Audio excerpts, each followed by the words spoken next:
Hello and welcome to The Pulse. This year's holy month of Ramadan for Muslims began last Friday evening, but there are fears it could turn into one of the most tragic holy months for a long time. On Tuesday this week, 2 terrorist attacks blasted the Iraqi capital of Baghdad, killing at least 27 people and wounding more than 100. Takfiri Daesh claimed responsibility. A day later, a suicide truck bombing ripped through a secure diplomatic area of Kabul, Afghanistan, in the morning rush hour, killing at least 90 people and wounding 400. In recent years, terrorist groups such as Islamic State have picked Ramadan as a peak time for committing acts of violence against other Muslims. But it has not deterred the faithful from observing the tradition. In part 2, we'll be looking at how Hong Kong's Indonesian community follow the requirements of the holy month. First, though, there are just weeks to go before Leung Chun-ying steps down as chief executive. On Thursday, at his final question and answer session in the Legislative Council, Leung was grilled on the UGL probe by Pan Democrats and offered plenty of softball questions by pro-government lawmakers. Meanwhile, for the third year in a row, attempts by the Pan Democrats to introduce a motion commemorating the June 4th crackdown was sidelined. Outside the chamber, though, the memory will be kept alive. This Sunday is the 28th anniversary.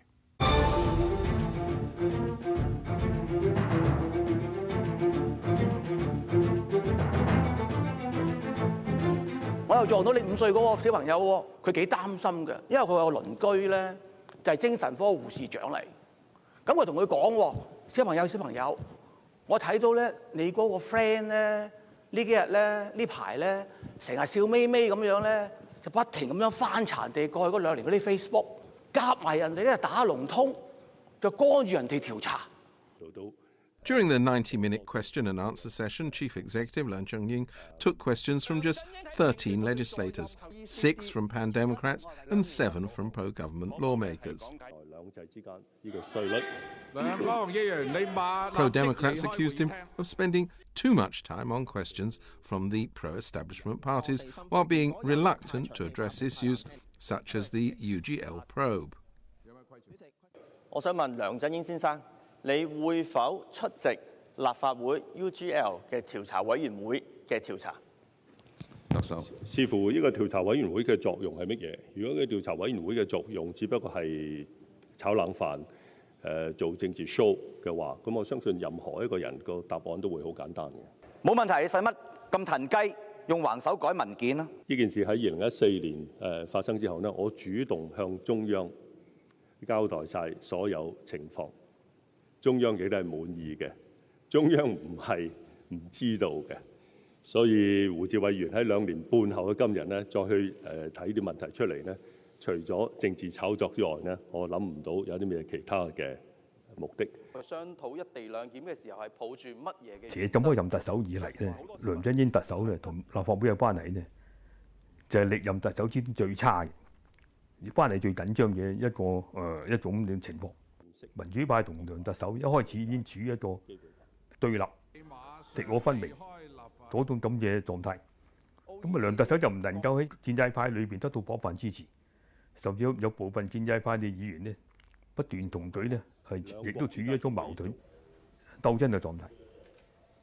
中央而家個取態就係話呢，越嚟越多涉及到國家利益、國家安全嘅課題呢，中央會收歸中央，由佢嚟直接出手處理。 Anthropology professor Gordon Matthews of the Chinese University of Hong Kong has written books about what it means to belong to a nation in Hong Kong and elsewhere. Matthews says half of the students he has taught want to emigrate. Students who participated in the umbrella movement of 2015 in particular say they feel despair because the protests were unable to bring democracy or universal suffrage any closer. The growing unease extends to how the younger generation feels about national issues such as the June 4th crackdown. In the wake of the umbrella movement, the reaction is, let's just try to keep Hong Kong apart from China. Let's emphasize our separateness. This has been going on for a long time before the umbrella movement, too, of Hong Kongers, preserving their separate Hong Kong identity rather than saying, I'm Chinese. But I think it's definitely accelerated in its pace since the umbrella movement of people saying we should be only local, we shouldn't be linked to China in any way, which is too bad, but that's what we see in the society now.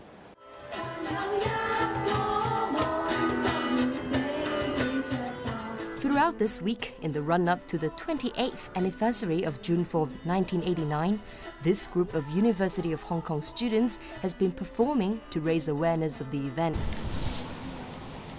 Unlike several university student unions which do not support the traditional Victoria Park Assembly, they hope the general public will get involved in all possible ways to show it still matters to them. 其他嘅院校會講話呢個已經係一個鄰國嘅歷史啦，所以我哋唔需要再記住。咁但係好奇怪嘅就係你要諗翻到底831嘅框架係邊個落嚟嘅先？特首選舉係邊個欽點落嚟嘅先？係邊個冇得俾我哋有一人一票嘅選舉先？全部都係中央嘅事啊嘛。咁你唔可以話我哋而家斬纜，我哋而家切割，咁我哋就可以切割到咯。Last year, 11 universities held a joint forum in commemoration of the largest and longest protests in Beijing. This year, at least 5 university student unions have decided not to hold any event relating to June 4th. Some criticized the younger generation for their lack of understanding of the Tiananmen Square incident and what led up to it. 成本歷史書咁厚，但係對於6.4嘅描述係得咁多嘅 paragraph 喎。政府當局嘅選擇嘅趨勢就係俾你知得越少咪越好咯。咁某程度上係呢個係大家嘅責任咯，而唔係話只係 focus 咗某一代人身上，覺得係因為就係佢哋選擇去遺忘㗎啦。但係背後有好多嘅政治因素係大家忽略咗㗎啦。On June 4th, Student Union of the University of Hong Kong will be holding a forum titled The Residual Significance of the June 4th Massacre When Patriotism Comes to an End. Like other university unions, the HKU Student Union will be absent from the candlelight vigil. Student leader Wong Ching-tak says they do not share the sentiments of the organizers and believe China's democratic development is not as significant to Hong Kong as today.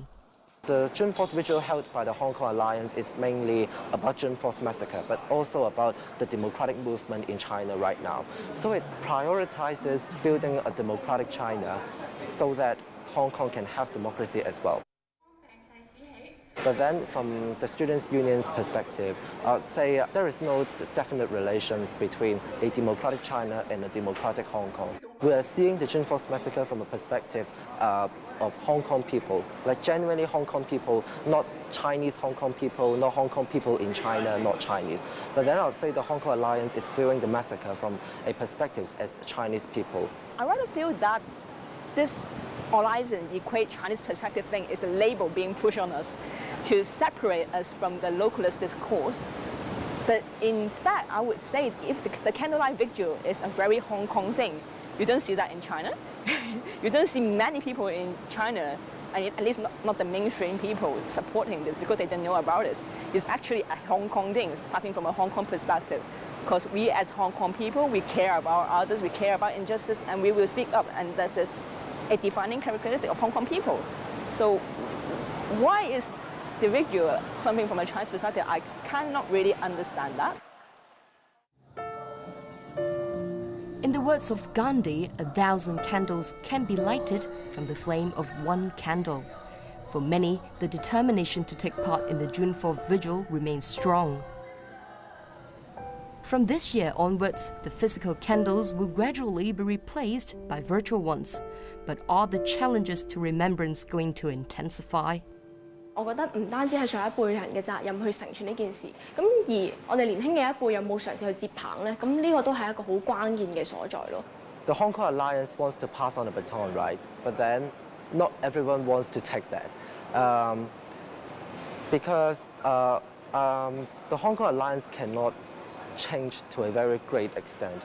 I'm still confident that there will be people who will be willing to take on the baton in terms of the fight for democracy, in terms of the support for human rights activists in China and democracy activists in China. Meanwhile, in Chengdu, 4 men have been detained since May last year for mounting a remembrance of their own. They were brought to court and charged with producing and selling this alcohol, named 8 Liquor June 4th. 1 bottle was smuggled out of China by an official. After visiting different continents, it now rests with Hong Kong activist Andrew To. Those people who are now living in China, they have the guts to show to the world that they still remember this. Those mainland Chinese just produce this bottle of wine, they will be arrested. They will be charged with inciting subversion of the state. And that is ridiculous to the whole world. Yeah, they just want to make those who are in power to remember this. And this is the so-called the crime in China.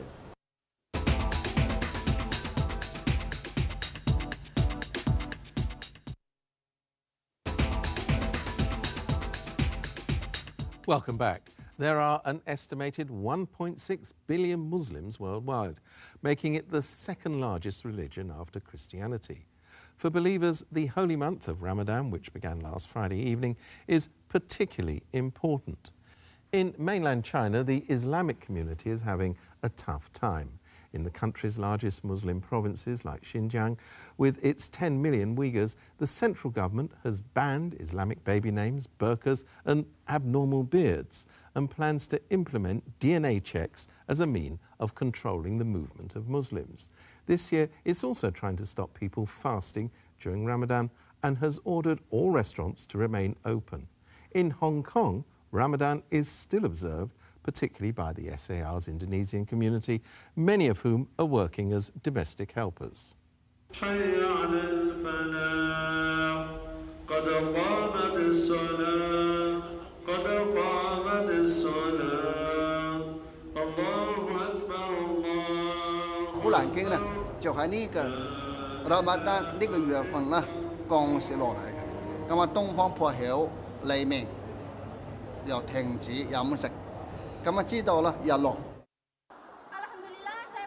This year, the first day of fasting for Ramadan, which follows a lunar calendar, was 27th of May. For Muslims, Ramadan, which lasts either 29 or 30 days, is a sacred festival and a sacred duty. With a few exceptions, including advanced age or ill health, they should fast between sun-up and sunset. They should also practice self-restraint, praying according to a strict schedule, and involve themselves in charitable activities. According to figures from the Consulate General of the Republic of Indonesia in Hong Kong, around 174,000 Indonesians work or live in Hong Kong. Some 95% of them are Muslims. For those who are homesick, the festival can also feel like something of an antidote. A week before the start of Ramadan, hundreds of Indonesians in Hong Kong organized a rally called Ramadan Pawai to celebrate the approaching festival with their very own language and customs.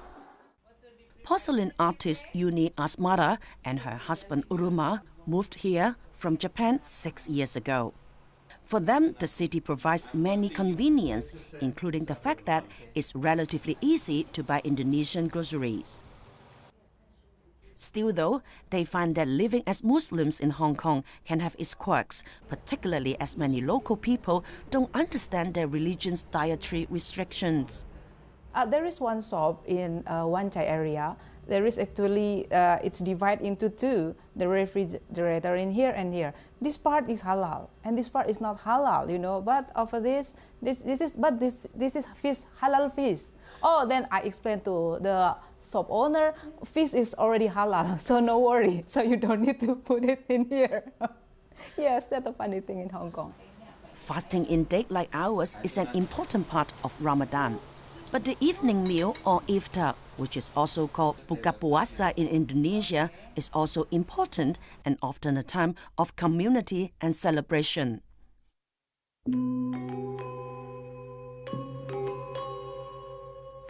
For Indonesian Muslims, it begins with a sweet dessert.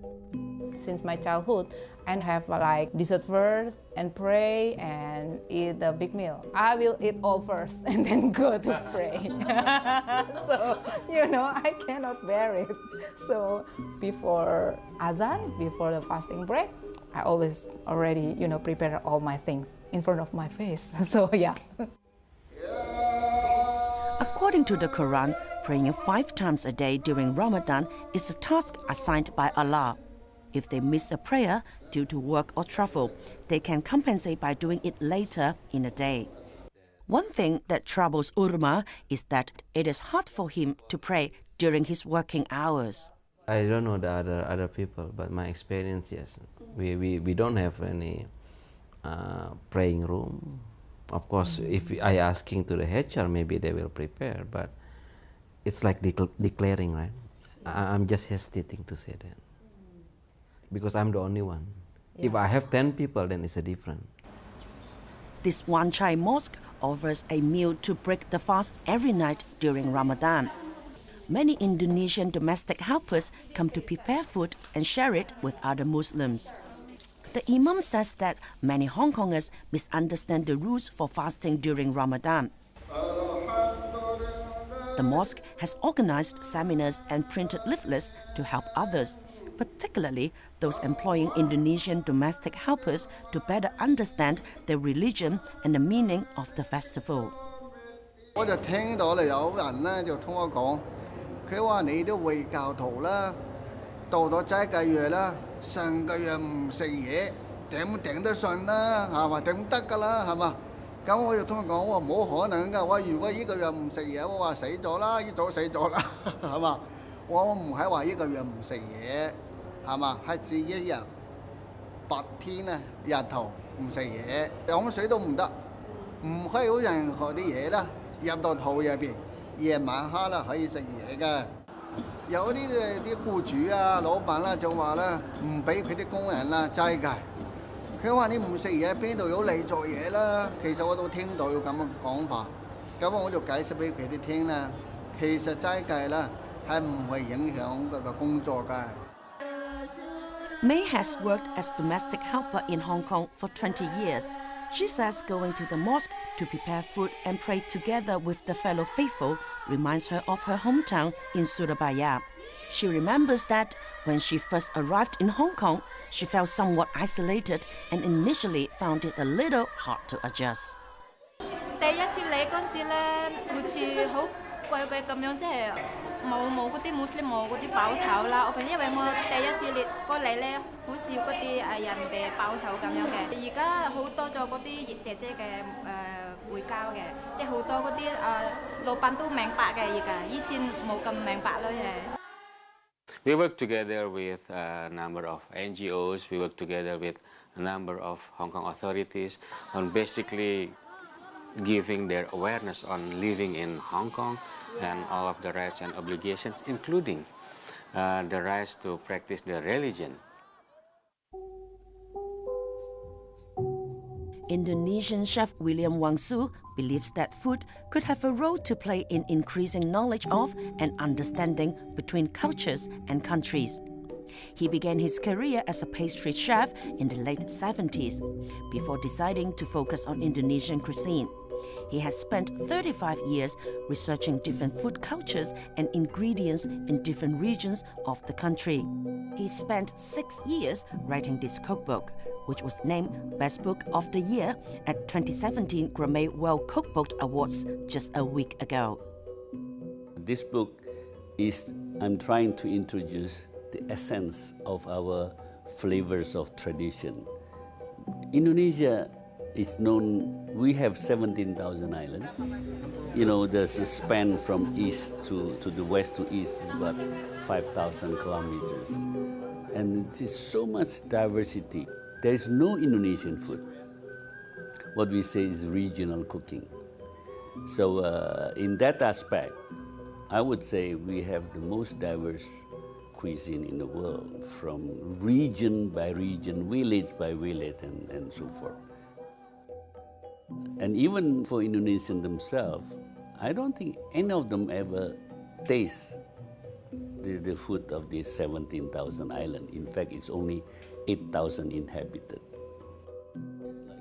Chef William says that during Ramadan in Indonesia, different regions have their own signature dishes.